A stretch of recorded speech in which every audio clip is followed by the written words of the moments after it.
지난 1990년 가수 나훈아 씨가 자신이 직접 작사, 작곡한 영영이란 노래를 발표했는데 아직도 대중으로부터 사랑을 받고 있습니다.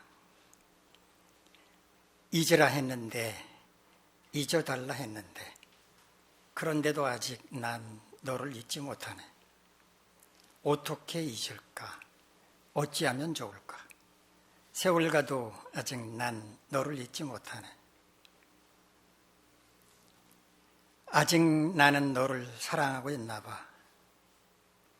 아마 나는 너를 잊을 수가 없나 봐.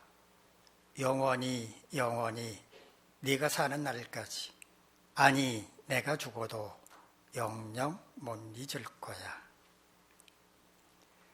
어느 날 갑자기 연인으로부터 이제 그만 나를 잊어줘 라고 하는 말을 들었지만 도무지 그 말을 이해할 수가 없었는데, 그렇게 떠나간 연인을 잊어보려고 애써 보았지만 도무지 그럴 수 없다는 걸 노래하고 있습니다.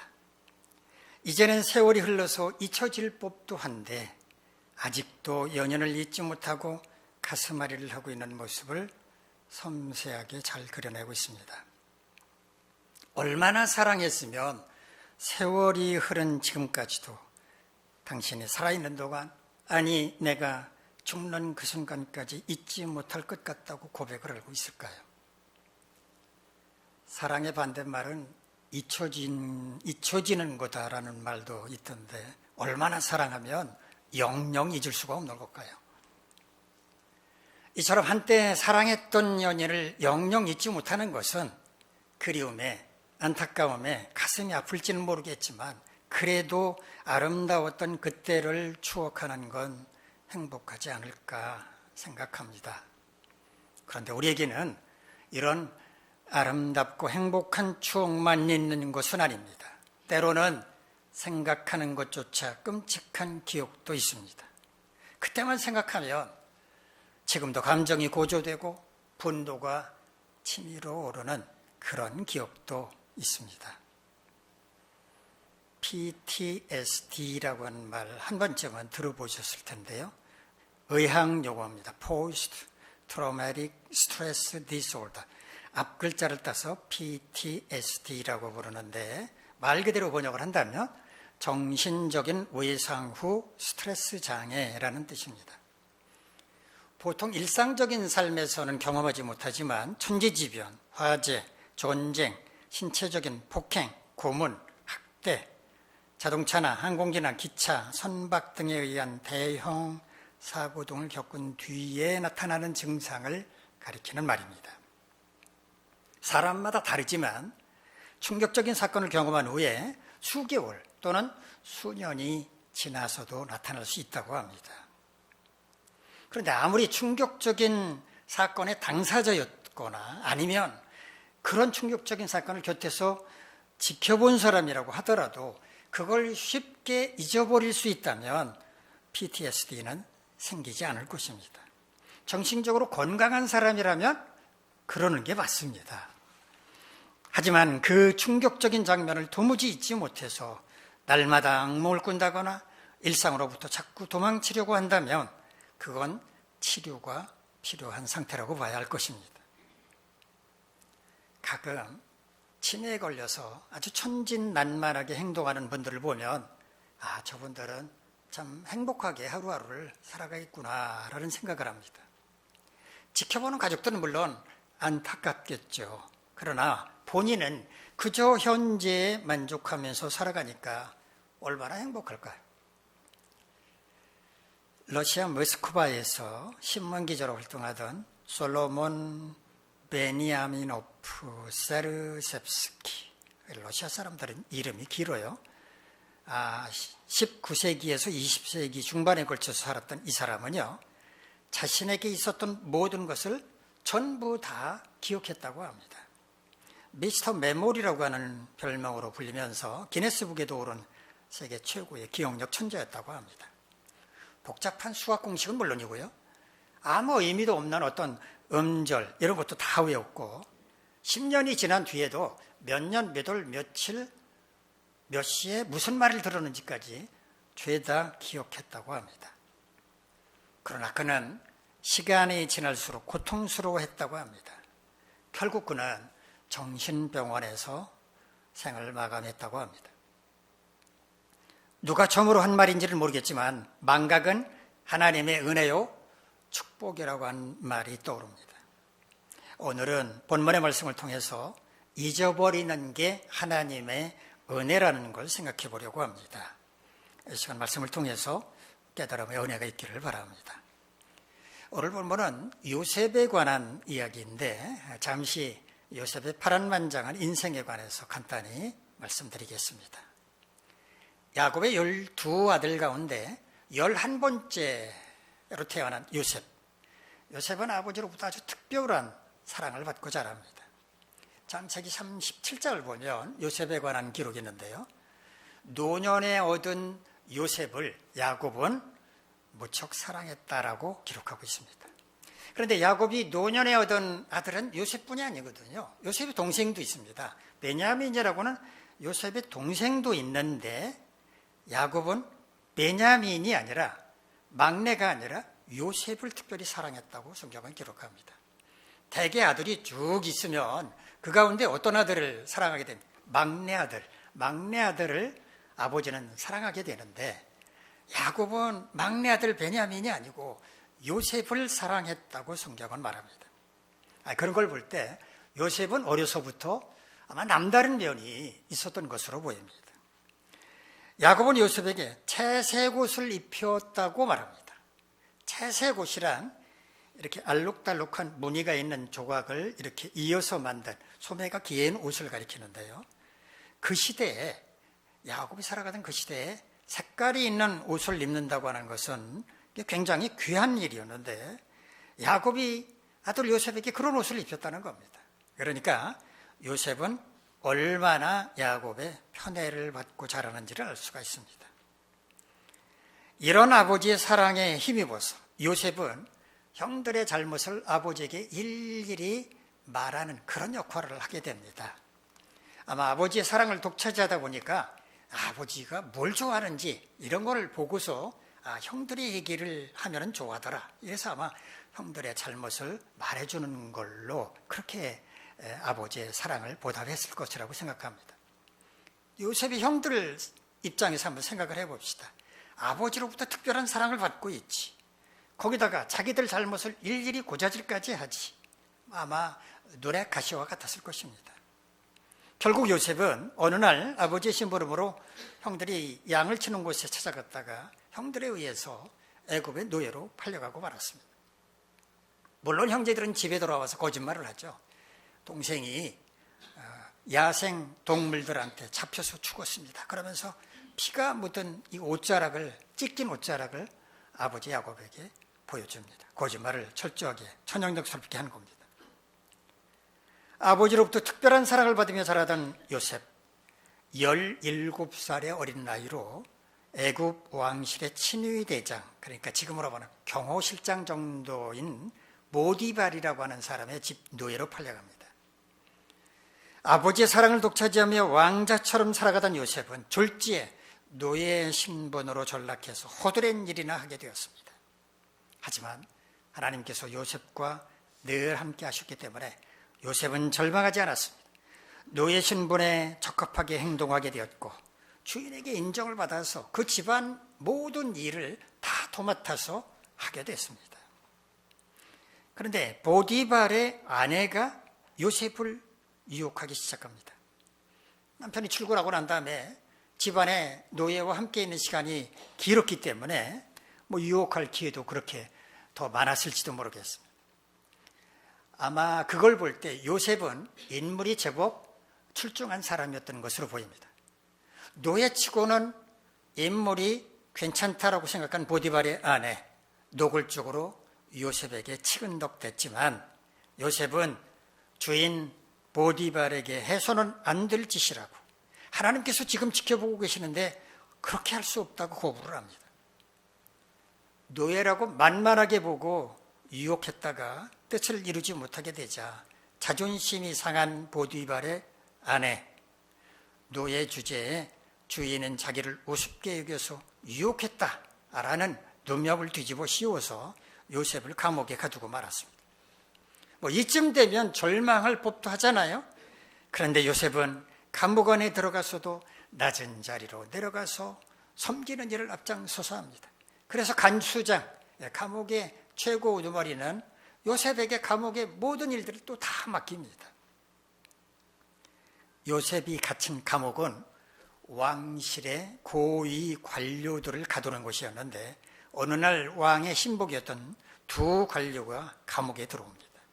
한 사람은 왕이 먹는 음식을 관리하는 관료, 기미상궁처럼 그런 관료였고, 다른 한 사람은 왕이 마시는 음료를 관장하는 관료였는데, 두 사람이 어느 날 공교롭게도 서로 다른 꿈을 꾸고서 이 꿈이 뭔가 하고 고심을 하고 있었습니다. 그때 요셉이 두 사람의 꿈을 해석을 해주게 됩니다. 그런데 요셉이 꿈을 해석해 준 그대로 두 사람의 운명이 갈리게 됐습니다. 한 사람은 왕실로 복귀하고 한 사람은 처형을 당하게 됐습니다. 자, 그렇게 세월이 2년이나 흘러갔습니다. 그때까지도 여전히 요셉은 감옥에 갇혀 있었습니다. 그런데 어느 날 애굽 왕 바로라고 부르죠. 바로라고 부르는데, 이 바로가 꿈을 꾸었는데 요상하기 그지없는 꿈이었습니다. 도대체 무슨 꿈인지 연속해서 두 번을 꿨는데 이게 뭔지를 몰라가지고 애굽에 있는 모든 지혜자들을 다 불러 모은 다음에 이 꿈 해석 좀 해봐라, 그렇게 명령을 내렸는데 아무도 그 꿈을 해석하지 못합니다. 그때 2년 전 감옥에 갇혔다가 풀려났던 그 관료가 요셉을 생각하게 됩니다. 그래서 왕에게 보고를 합니다. 제가 감옥에 있었을 때 제 꿈을 해석해 준 그 요셉이라고 하는 청년이 감옥에 있었는데 제 꿈을 정확하게 해석해 줬습니다. 그 왕은 얼마나 반가웠겠어요. 당장 불러들여라. 감옥에 있던 요셉이 왕 앞에 나갔습니다.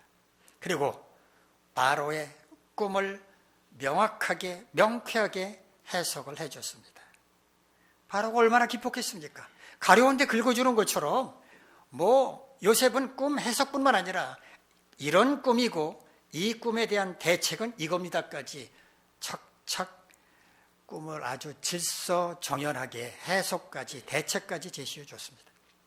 그날부로 요셉은 감옥에서 석방이 됐고 이리야 애굽의 총리로 임명되게 되었습니다. 바로가 꾼 꿈에 따라서 애굽 땅에는 7년 동안의 풍년, 그 뒤를 이어서 7년간의 가뭄이 시작될 텐데 요셉이 제시한 대책처럼 그렇게 풍년을 관리하고 가뭄을 관리해달라는 의미로 14년간의 국정을 요셉에게 맡긴 겁니다. 성경에는 참 흥미진진한 이야기가 많이 등장하는데 요셉의 이야기만큼 감동을 주는 이야기는 없습니다. 더구나 요셉의 이야기는 반전에 반전을 계속합니다. 그래서 한번 읽으면 요셉의 이야기는 계속 읽어가게 만드는 그런 매력이 있습니다. 자, 오늘 본문은 바로 이 무렵, 요셉이 총리가 됐던 그 무렵에 있었던 이야기인데요. 우리 창세기사 11장 50절부터 52절까지 말씀 한번 화면을 보면서 한번 같이 읽겠습니다. 시작. 흉년이 들기 전에 요셉에게 두 아들이 나되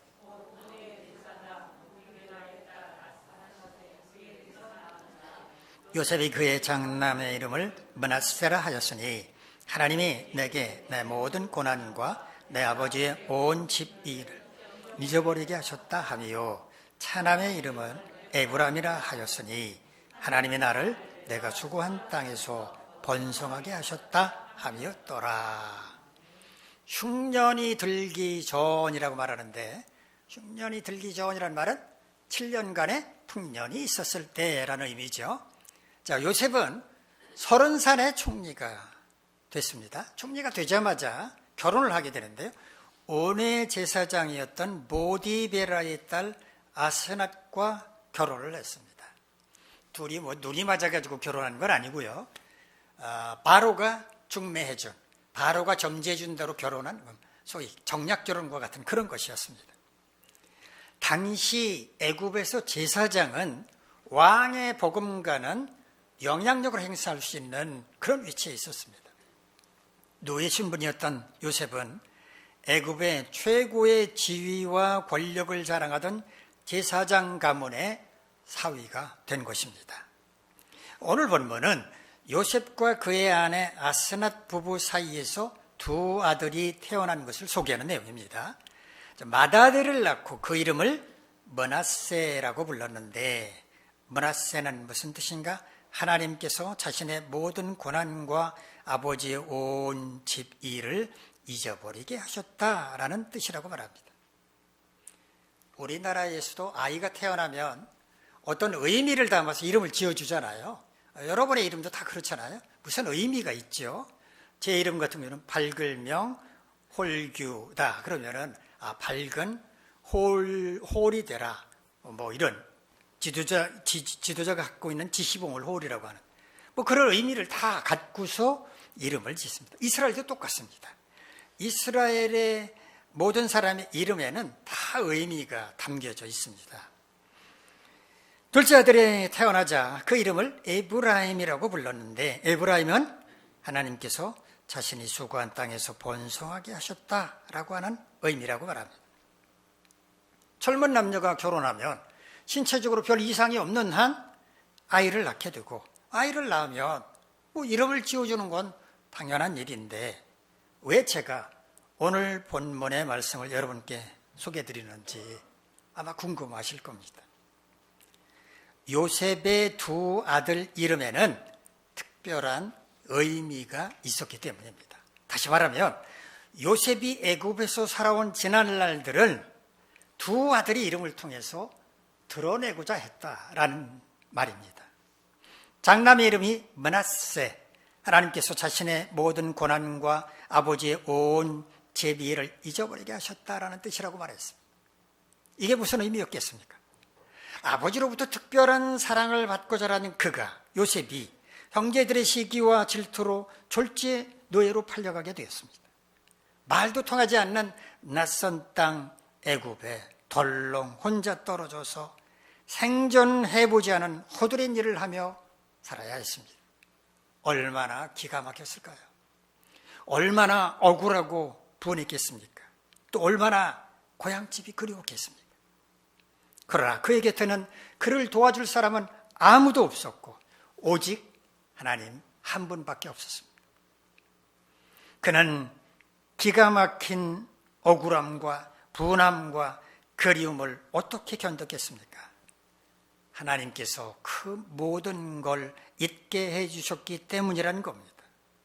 하나님께서 그런 부정적인 모든 감정들을 잊게 하시고 눈앞에 닥친 현실에 적응하며 살아가게 해주셨다라고 하는 말입니다. 하나님께서 그 모든 걸 잊게 해주셨기 때문에 오늘 제가 존재할 수 있습니다 라고 하는 의미로 장남의 이름을 므낫세라고 지었다는 말입니다. 차남의 이름은 에브라임, 하나님께서 자신이 수고한 땅에서 번성하게 하셨다라는 의미라고 말했습니다. 잊어버리게 하셨기 때문에 현실에 최선을 다할 수 있었고 그 덕분에 수고한 대로 풍성한 결실을 얻어서 낯선 애굽 땅에서 번성하게 되었다라고 고백을 한 겁니다. 오늘의 이 영광과 풍요로움은 모두 하나님의 은혜입니다 라고 고백하는 마음으로 에브라임이라고 아들의 이름을 붙였다는 겁니다. 요셉과 함께 하셨던 하나님은 오늘 우리와도 함께 하십니다. 요셉이 형제들의 시기와 질투로 애굽의 노예로 팔려가는 참담하기 이를 데 없는 상황 가운데서도 하나님께서 과거의 부정적인 감정들을 모두 잊고 현실에 적응하며 살아가게 하셨던 것처럼 하나님은 오늘 우리에게도 똑같은 은혜를 내려주신다는 말입니다. 자, 그렇다면 잊어버리게 하시는 하나님의 은혜는 어떻게 해야 받아들일 수 있는 것인지 그 비결을 생각해 보도록 하겠습니다. 첫 번째는 모든 걸 하나님께 맡기는 훈련을 해야 한다는 겁니다. 어떤 일을 계획하고 준비하는 단계는 물론이고 그 일을 추진해가는 과정에서도 그리고 그 일을 모두 마친 다음 결과가 어떻든지 간에 나타난 결과까지도 모두 하나님께 맡길 수 있어야 합니다. 이렇게 하는 게 쉬운 일이 아닙니다. 옛날 농촌 마을에서는 마차도 물론 있었지만 그 가운데 최고는 경운기였습니다. 경운기가 최고의 이동수단이었습니다. 한 농부가 경운기를 타고 읍내를 다녀오다가 시장을 보고 마을로 돌아가시는 할머니를 발견을 했습니다. 그래서 할머니, 마을까지 모셔다 드릴 테니까 경운기 타세요 하고 이제 할머니를 경운기에 태워드렸습니다.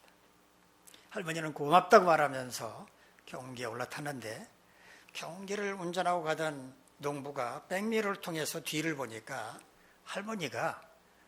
경운기에 탄 할머니가 짐보따리를 계속 이렇게 머리에 이고 계시는 것이었습니다.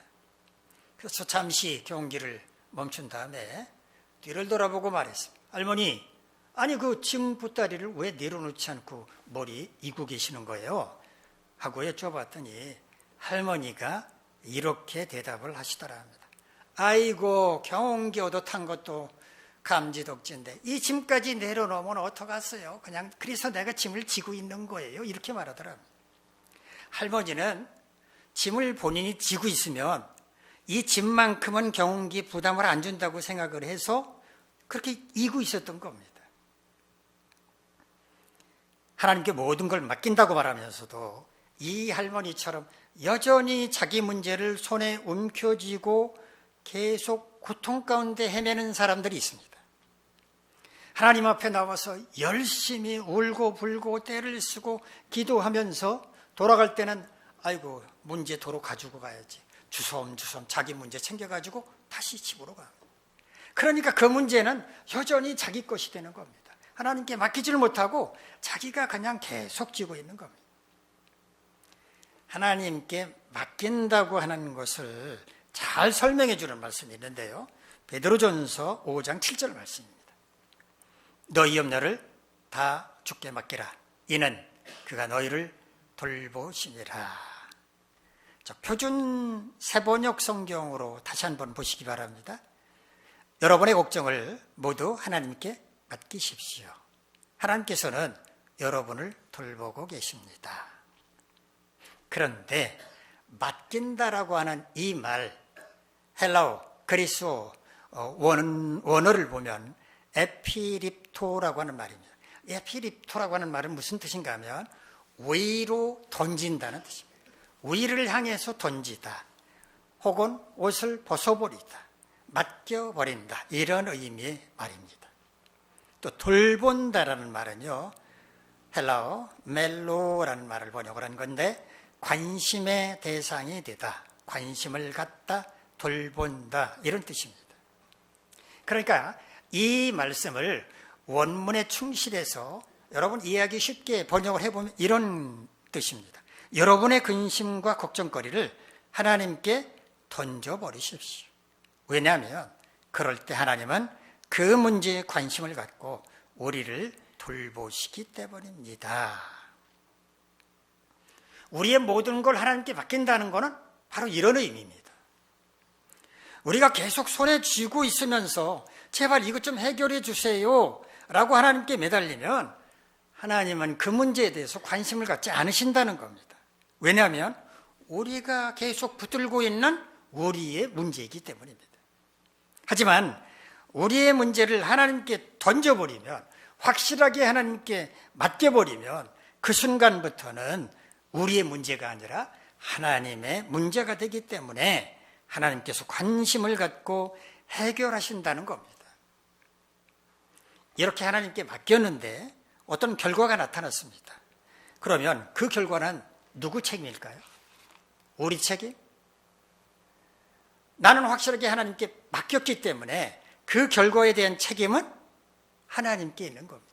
책임이란 말이 좀 어감이 어떨지는 모르겠습니다만 적절하지 않다면 그 결과는 하나님의 뜻이라고 받아들이라는 말입니다.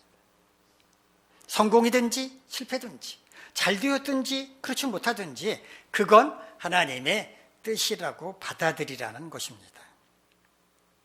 이처럼 모든 걸 하나님께 온전히 맡길 수 있는 사람은 사실 스트레스를 받을 일이 그렇게 많지 않고 고통스러운 일도 그다지 많지 않기 때문에 잊어버려야 할 일도 그렇게 많지 않을 겁니다.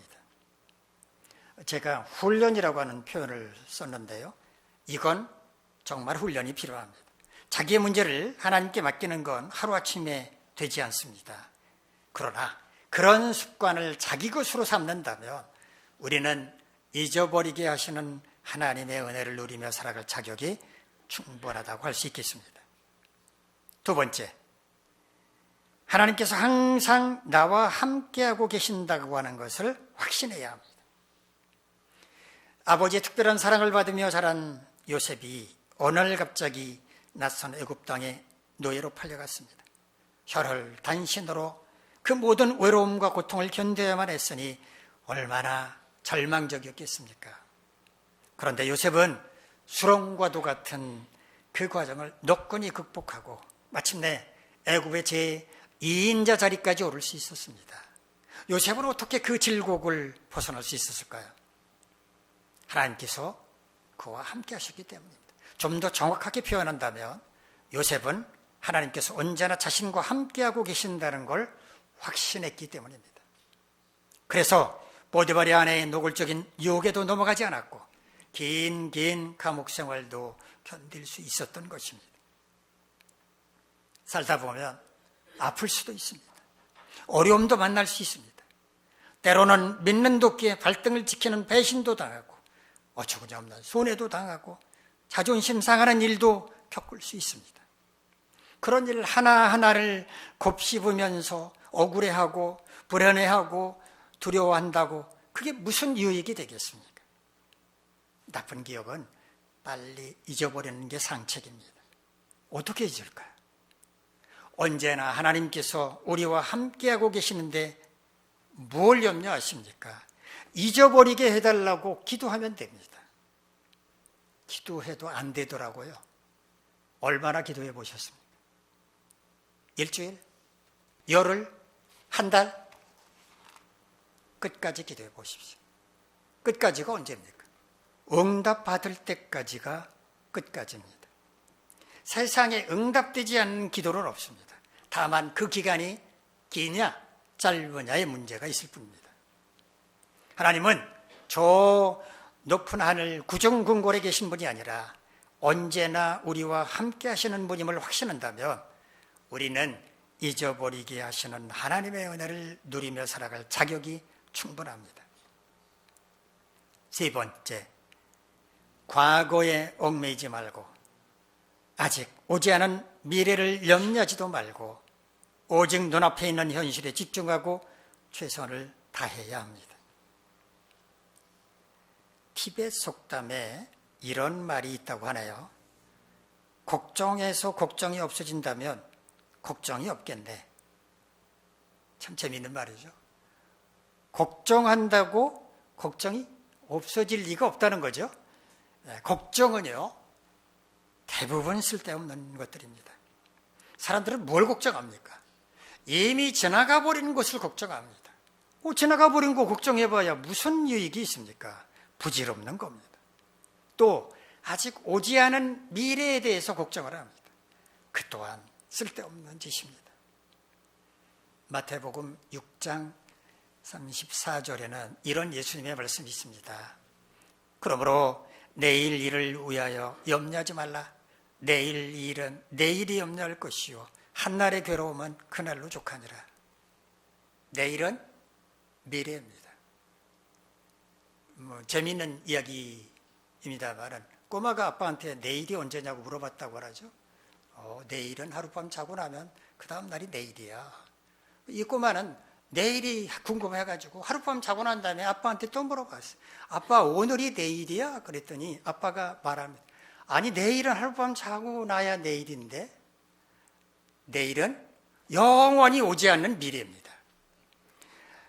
내일 일을 염려하지 말라? 그 말씀이 무슨 의미겠습니까? 미래의 일에 대해서 걱정하지 말라는 말씀입니다. 그런데 내일 일은 내일이 염려할 것이라고 말씀을 하죠. 이게 무슨 의미라고 생각을 하십니까? 내일 일은 내일이 염려할 것이다. 헬라어, 그리스어 원문 성경을 그대로 번역하면 이런 의미입니다. 내일 일은 내일이 스스로 염려할 것이다. 내일이 알아서 염려할 텐데 뭐하러 나서서 염려하냐? 이 뜻입니다. 그냥 내일에게 맡겨. 내일 일은 그 얘기입니다. 즉 내일 일은 내일 가서 부딪혀보면 될 텐데 그걸 뭘 앞당겨서 걱정하고 있느냐? 어리석다라는 말입니다. 자, 이제 분명하게 정리하실 수 있을 겁니다. 과거는 이미 지나가 버렸으므로 염려한다라 아무 소용이 없고 미래는 아직 도래하지 않았기 때문에 그 또한 앞당겨서 염려할 필요가 없으므로 이제 우리 눈앞에 있는 현실에 집중하고 그 일에 최선을 다하면 되지 않겠습니까? 그럴 때 여러분은 잊어버리게 하시는 하나님의 은혜를 누리며 살아갈 자격이 충분하다고 말할 수 있습니다. 이제 2025년이 역사 속으로 저물어가고 있습니다. 지난 한 해 동안 고통스러웠던 일들, 가슴 아팠던 일들, 분노할 수밖에 없었던 일들, 억울했던 일들 모두 잊어버리고 새로운 마음으로 2026년을 맞이하도록 합시다. 우리는 어떻게 잊어버리게 하시는 하나님의 은혜를 누리며 살아갈 수 있습니까? 첫째, 모든 걸 하나님께 맡기는 훈련을 해야 합니다. 일의 시작도, 추진 과정도, 그 결과도 다 하나님께 맡기고 맡긴 것에 대해서는 더 이상 염려하지 말아야 합니다. 두 번째, 하나님께서 항상 나와 함께하고 계신다는 것을 확신해야 합니다. 힘께나 쓰는 사람을 알고 있으면 얼마나 든든합니까?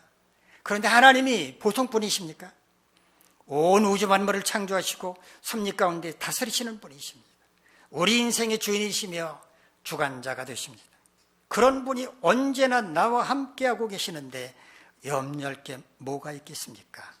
염려하는 게 어리석은 것 아닙니까? 세 번째, 과거에 얽매이지 말고 아직 오지 않은 미래를 염려하지도 말고 오직 눈앞에 있는 현실에 집중하고 최선을 다해야 합니다. 여러분 모두 이런 삶을 실천하며 살아가심으로써 2026년 새해에는 잊어버리게 하시는 하나님의 은혜를 누리며 평안함과 풍요로움을 맛보실 수 있기를 간절히 바랍니다. 기도하겠습니다. 자비로우신 하나님, 지난 2025년 한 해 동안 우리와 함께 해주셔서 감사합니다. 그러나 지난 한 해 동안 우리는 잊어버려야 할 많은 일들이 있었습니다. 그 일들 우리의 힘으로는 다 잊어버릴 수 없고 주님의 은혜가 필요합니다. 이 시간 주님이 우리에게 은혜를 베풀어 주셔서 잊어버리게 하시는 은혜를 베풀어 주셔서 다 잊고 새 출발할 수 있게 하옵소서. 2026년 새해에는 우리가 새로운 마음으로 새해를 맞이할 수 있도록 은혜를 베풀어 주시옵소서. 예수님의 이름으로 기도합니다. 아멘. 자리에서 일어나서